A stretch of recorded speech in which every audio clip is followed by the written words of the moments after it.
నమస్తే, తెలుగు రాజ్యంకి స్వాగతం. నేను మీ సంధ్య.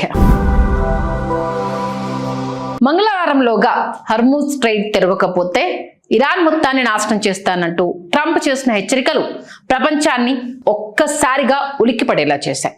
ట్రంప్ హెచ్చరికలు యుద్ధ పరిస్థితులు తీవ్రమవుతున్న నేపథ్యంలో భారత్కేమైనా ముప్పు ఉందా? యుద్ధం మరింత తీవ్రమైతే భారత్ ఎలాంటి సంక్షోభాన్ని ఎదుర్కోవాల్సి ఉంటుంది?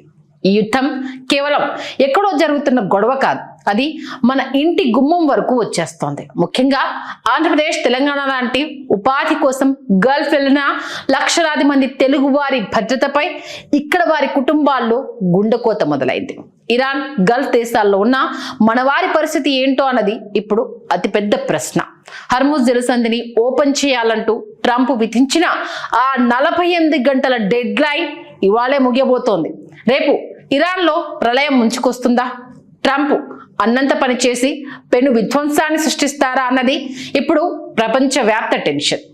ఒక్కటి మాత్రం పక్క, ఇరాన్పై ఏ చిన్న దాడి జరిగినా దాని మొదటి దెబ్బ మనకే తగులుతుంది.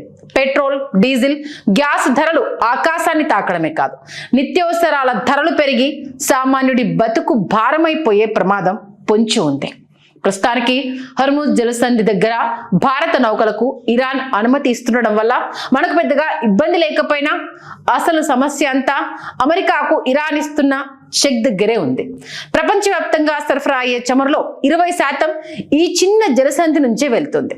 దీన్ని అడ్డం పెట్టుకొని ఇరాన్ యుద్ధంలో పైచేయి సాధించాలని చూడడం ట్రంప్కు మింగుడు పడ్డం లేదు. అందుకే ఆయనంత ఘాటుగా వార్నింగ్ ఇచ్చారు. ఇప్పుడు ఇరాన్ ఆ రూట్లో వెళ్లే నౌకలను అడ్డుకోవడమే కాకుండా వాటి నుంచి టోల్ వసూలు చేస్తూ తన పట్టు బిగుస్తోంది. ఈ ఉద్రిక్తతల వల్ల ఇప్పటికే అంతర్జాతీయ మార్కెట్లో క్రూడ్ ఆయిల్ ధర బ్యారెల్కు $100 మార్కును దాటేసింది. ఒకవేళ యుద్ధం గనక అలాగే కొనసాగితే చమురు సంక్షోభం ఇప్పుడున్న దానికంటే 3 రెట్లు పెరిగే ప్రమాదం ఉందన్న అంచనాలు వేస్తున్నారు. అదే కనుక జరిగితే పెట్రోల్ ధరల సెగ ప్రపంచమంతటా పాకడం ఖాయం. ప్రపంచంలో 3వ అతిపెద్ద ఆయిల్ ఇంపోర్టర్ అయిన మన దేశానికి ఈ యుద్ధం ఒక గొడ్డలి పెట్టులా మారింది.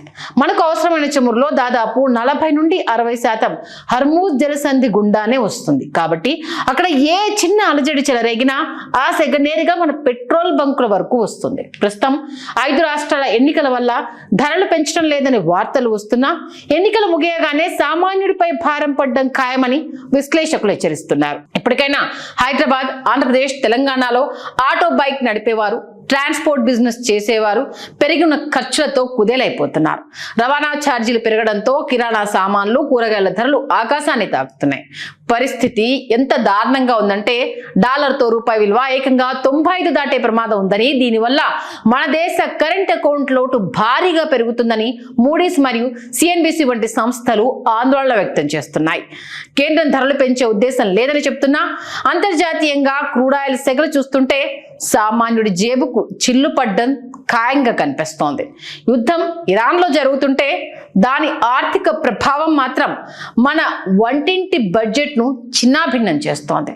గల్ఫ్లో ఉపాధి పొందుతున్న 90 లక్షల మంది భారతీయుల జీవితాలు ఇప్పుడు అగమ్య గోచరంగా మారాయి. అందులోనూ మన తెలుగు వారి సంఖ్య చాలా ఎక్కువ. యుద్ధ మేఘాలు, చమురు సంక్షోభం వల్ల అక్కడ ఆదాయాలు పడిపోవడమే కాకుండా ఏటా మన దేశానికి అందే 50 బిలియన్ల విదేశీ మార్పిడికి గండి పడుతోంది. దుబాయ్, సౌదీ వంటి దేశాల్లో ఉన్న మన బంధువులకు ఉద్యోగ భద్రత కరువై వారి ఇప్పటికీ ఇంటికి డబ్బులు పంపలేక సతమతమవుతున్నారు. దీని ప్రభావం కేవలం నగరాలకే పరిమితం కాలేదు. ఎరువులు, యూరియా దిగుమతులు తగ్గి ధరలు పెరగడంతో మన రైతన్నలు కూడా అప్పులు పాలవుతున్నారు. ప్రస్తుతం భారత్, రష్యా, అమెరికా నుంచి చమురు కొనుగోలు చేస్తూ కొంత ఉపశమనం పొందుతున్నట్లు ఇండియా బ్రీఫింగ్ గా పేర్కొన్న గల్ఫ్ నుంచి వచ్చే ఆ మనీ ఆర్డర్లపై ఆధారపడ్డ లక్షలాది కుటుంబాల్లో మాత్రం పెను ఆందోళన నెలకొంది. మరి ముంచుకొస్తున్న ఈ సంక్షోభాన్ని ఎదుర్కొనేందుకు భారత ప్రభుత్వం ఏం చేస్తోంది?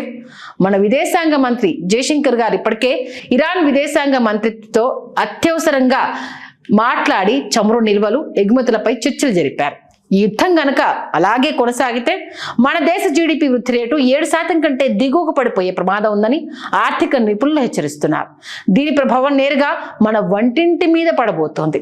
పెరిగిన ధరల వల్ల ఆంధ్రప్రదేశ్, తెలంగాణలోని సామాన్య కుటుంబాలు నెలకు 1000 నుండి 3000 వరకు అదనపు భారాన్ని మోయాల్సి రావచ్చు. ఒకవైపు ట్రంప్ డెడ్ లైన్ వార్నింగ్లు, మరోవైపు ఇరాన్ ఘాటు కౌంటర్లు ప్రపంచమంతా ఊపిరి బిగబట్టి మంగళవారం కోసం ఎదురు చూస్తోంది. రేపు ఏ నిమిషానికి ఏ బాంబు పడుతుందో, ఇరాన్ ఎలాంటి విధ్వంసానికి తెగబడుతుందో అన్న ఆందోళన ప్రతి ఒక్కరిని ఉక్కిరి బిక్కిరి చేస్తోంది.